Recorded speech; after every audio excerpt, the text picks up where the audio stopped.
Bismillahirrahmanirrahim. Bismillah wa bihamdih. Assalamualaikum warahmatullahi wabarakatuh. Selamat mendengarkan nasihat mulia ini. Bismillahirrahmanirrahim. Assalamualaikum warahmatullahi wabarakatuh. Alhamdulillah, wassalatu wassalamu ala rasulillah wa ala alihi wa sahbihi wa man wala amma ba'du. Pak Prof Nasar yang tadi indah sekali ya, bapak-bapak ibu, kita mendengar, para pemirsa juga keindahan Islam ya. Bahwa Islam itu menghadirkan nilai-nilai yang membawa kebaikan dan rahmat. Tidak hanya untuk umat Islam tapi juga untuk seluruh umat manusia. Ada ukhuwah yang kokoh dan kuat di situ. Nah, kalau pada kesempatan ini kita mencoba melihat bagaimana Nabi yang mulia, Nabi besar Muhammad sallallahu alaihi wasallam membangun Madinah dari tempat yang biasa-biasa saja menjadi Al-Madinatul Munawwarah. Kita tahu Al-Madinatul Munawwarah itu artinya kota yang penuh dengan cahaya. Bukan dengan cahaya lampu tapi al-qiyam, al-muthla. Ada nilai-nilai yang istimewa dan luar biasa. Nah, bapak-bapak dan ibu, ada satu ungkapan ya. Faqidus syai' la yu'tihi. Orang yang enggak punya itu enggak mungkin memberi. Jadi kalau kita ingin kasih ilmu kan mesti kita punya ilmu dulu. Nah, Rasul sallallahu alaihi wasallam tidak mungkin mampu membangun sesuatu yang berkarakter kuat ya. Masyarakat Madinah yang hebat itu. Kecuali kalau pada diri Rasulullah sallallahu alaihi wasallam itu memang sudah ada karakter-karakter itu. Maka kalau bapak-bapak dan ibu kita simak bagaimana Allah menggambarkan di dalam Al-Quran Nabi yang mulia, Nabi besar Muhammad sallallahu alaihi wasallam, itu ada salah satu ayat dalam At-Taubah 128. Laqad ja'akum rasulun min anfusikum azizun alaihi ma anittum harisun alaikum bil mu'minina raufur rahim. Jadi kalau disederhanakan ayat ini, sosok beliau itu azizun alaihi ma'anitum. Beliau itu selalu merasa berat kalau ada beban untuk rakyatnya. Jadi beliau pemimpin yang selalu mencari jalan. Gimana kira-kira saya bisa meringankan beban dari masyarakat saya. Harisun alaikum. Beliau juga pemimpin yang sangat kreatif untuk mencari jalan-jalan agar masyarakat bisa maju. Bil mu'minina raufur rahim. Dan ada kasih sayang. Nah, yang terakhir ini bapak-bapak dan ibu para pemirsa, inilah yang disampaikan oleh para ulama sebagai inti dari kepemimpinan Nabi yang mulia, Nabi besar Muhammad sallallahu alaihi wasallam, yaitu al-mahabbah. Jadi Rasul sallallahu alaihi wasallam itu punya rasa cinta yang otentik kepada semua rakyatnya tanpa kecuali. Muslimnya, non-muslimnya. Karena cintanya beliau maka sejak awal diikat masyarakat Madinah itu. Wa inna bani Aufin ummatun ma'al mu'minin. Ada kelompok Yahudi namanya Bani Auf. Kata Rasul sama, setara dengan umat Islam. Jadi dipersaudarakan. Ini bagian dari kecintaan pemimpin kepada rakyatnya, dipersaudarakan, disatukan. Kemudian dari kecintaan ini juga bisa tergambar bagaimana Rasulullah SAW selalu memandang segala sesuatu dari sisi yang positif. Karena Rasulullah SAW yuhibbul fa'lal hasan. Nabi itu cinta kepada satu pandangan yang baik, cara berpikir yang positif. Tadi guru kita, Pak Prof Nasar sudah sampaikan, gotong royong itu esensinya adalah semangat kebaikan. Bahkan Rasulullah SAW karena inginnya segala sesuatu itu mengandung nilai kebaikan, itu banyak nama-nama sahabat beliau yang dirubah. Ada nama sahabat beliau misalnya Harb. Harb itu artinya perang. Dirubah oleh beliau menjadi Muslim. Muslim itu artinya yang mendatangkan kebaikan untuk dirinya dan menghadirkan keselamatan untuk orang lain. Termasuk kita ini sebagai umat Islam mengaku sebagai al-muslimun. Keseharian kita harus menghadirkan rasa nyaman dan aman bagi siapapun yang ada di sekitar kita.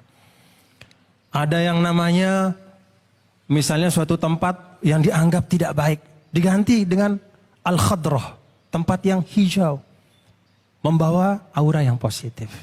Nah, itulah bagian dari bagaimana Rasul Shallallahu Alaihi Wasallam berupaya untuk membangun karakter yang baik di tengah masyarakat Madinah. Nah, karena kepemimpinan itu adalah mengirim gelombang, maka gelombang mahabbah itu terkirim kepada semua. Maka di setiap sudut kota Madinah, para sahabat dan penduduk Madinah yang non-muslim, itu mereka punya gelombang yang sama, saling membantu dalam kebaikan. Karena itulah bapak-bapak dan ibu, kalau kita lihat di sejarah, tidak ada peristiwa di mana Rasul sampai bersenandung ya, dengan bersyair, kecuali ketika beliau turun ke lubang bersama dengan muhajirin dan ansor untuk meletakkan fondasi Masjid Madinah. Apa kata Rasul? Allahumma la aisha illa aishal akhirah faghfiril ansar wal muhajirah. Ya Allah, tidak ada kehidupan yang kekal selain kehidupan akhirat. Maka ampunilah orang-orang muhajirin dan ansor. Jadi saking gembiranya Rasulullah SAW pada saat suasana bergotong royong itu, beliau sampai bersyair. Nah, inilah yang kata para ulama menggambarkan bahwa tidak ada kegembiraan yang melebihi bagi seorang pemimpin manakala melihat seluruh elemen masyarakatnya itu bersama-sama bekerja, bergotong royong, berkolaborasi dalam kebaikan. Bapak-bapak dan ibu, dalam Islam itu ada istilah al-i'tibar bil ma'ani la bil mabani. Jadi Islam itu mengukur dari isi bukan dari nama. Gotong royong istilah kita, tapi kalau kita lihat isinya ternyata itu adalah esensi atau sesuatu yang sangat penting, nilai yang utama di dalam Islam, bersama-sama dalam kebaikan. Baik, terima kasih banyak Tuan Guru. Kita akan lanjutkan lagi. Ada yang mau nanya? Sabar, nanti segmen berikutnya ya. Buat Anda pemirsa di rumah jangan kemana-mana. Kami akan kembali lagi, tetaplah di Khazanah Islam Metro TV.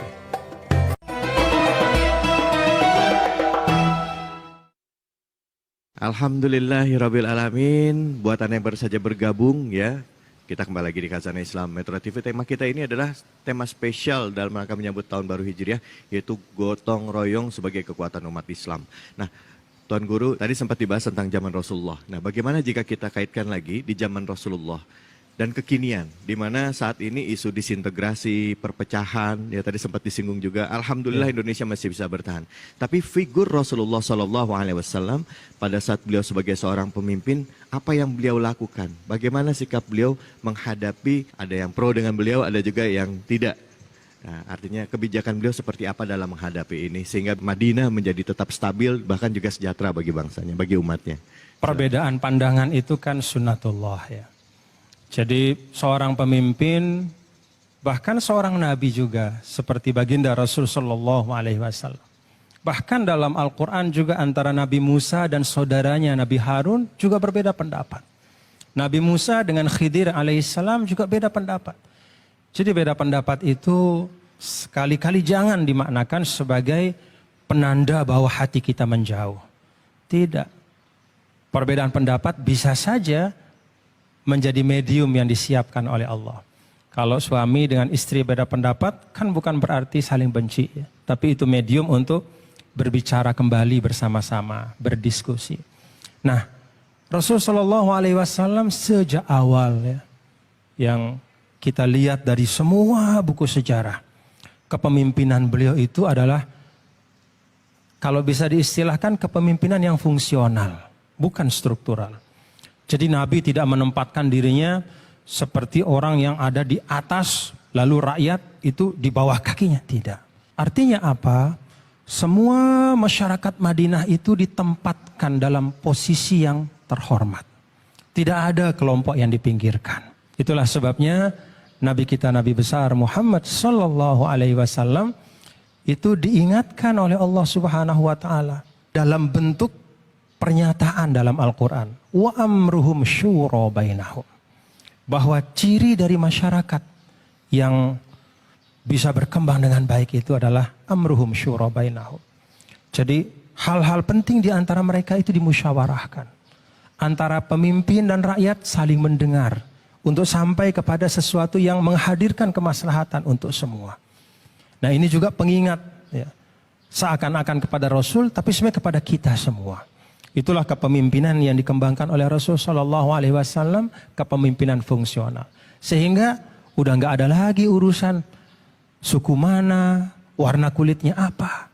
Coba bayangkan, waktu di Mekah dulu, itu semua yang memegang peran penting itu suku Quraisy. Tapi ketika dibangun Madinah, ya ibu-ibu bisa baca dalam sejarah, siapa yang tukang azan, muazin Rasul itu? Bilal ibnu Abi Robah, orang yang kulitnya hitam. Siapa sahabat dekat Rasul di antaranya? Ada Salman Al-Farisi, orang bukan Arab, dari Persia.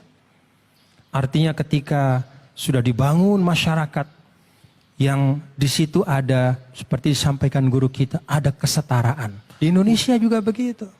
Gak ada gunanya kita teriak-teriak misalnya, wah saya ini asli Indonesia, saya lahir di sini. Bapak saya, kakek saya, nenek moyang saya. Tapi ketika diajak untuk berbuat kebaikan, membangun republik ini, justru dia berpangku tangan. Mari kita tiru bagaimana Rasul Shallallahu Alaihi Wasallam dan bagaimana para sahabat membangun masyarakat tidak berbasis pada jabatannya apa, pada berapa banyak dia punya uang, ya, pada keturunan siapa, tapi berbasis pada apa hal terbaik, perkhidmatan yang saya bisa berikan untuk masyarakat, untuk Indonesia. Baik, terima kasih banyak Tuan Guru. Silakan kawan-kawan yang mau bertanya. Assalamualaikum warahmatullahi wabarakatuh. Waalaikumsalam warahmatullahi wabarakatuh.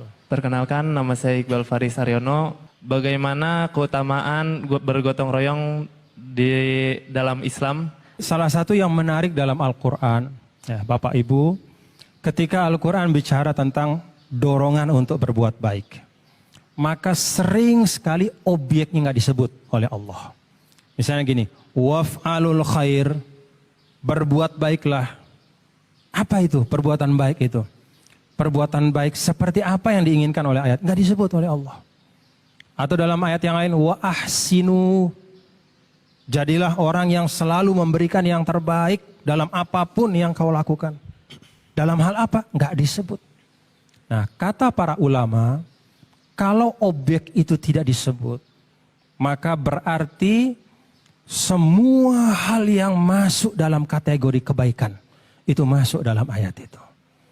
Jadi yang sudah dilakukan oleh Rasul, ya jelas ya.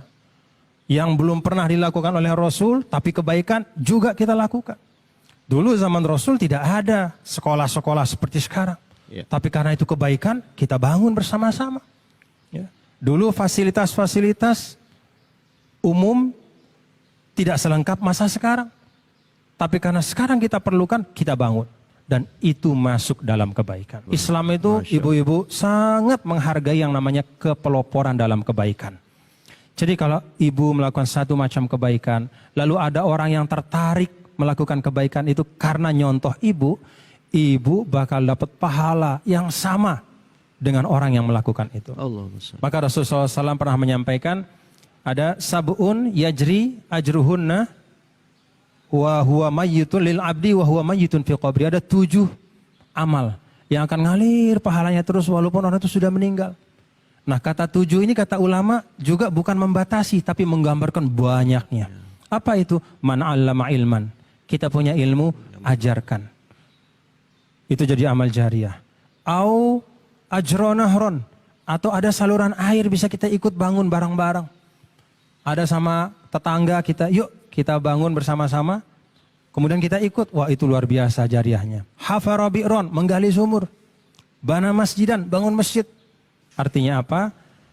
Suatu amal yang manfaatnya dirasakan oleh orang banyak, itu semakin afdol dalam pandangan Islam. Jadi kalau kita gotong royong, kita lihat, wah ini kalau kita ikut bersama-sama dalam kebaikan ini, maka manfaatnya akan dirasakan oleh orang, selama itu pula kita dapat amal jariah. Allah. Itulah keindahan Islam. Jadi jangan mau ketinggalan bergotong royong. Pintu kebaikan insya Allah.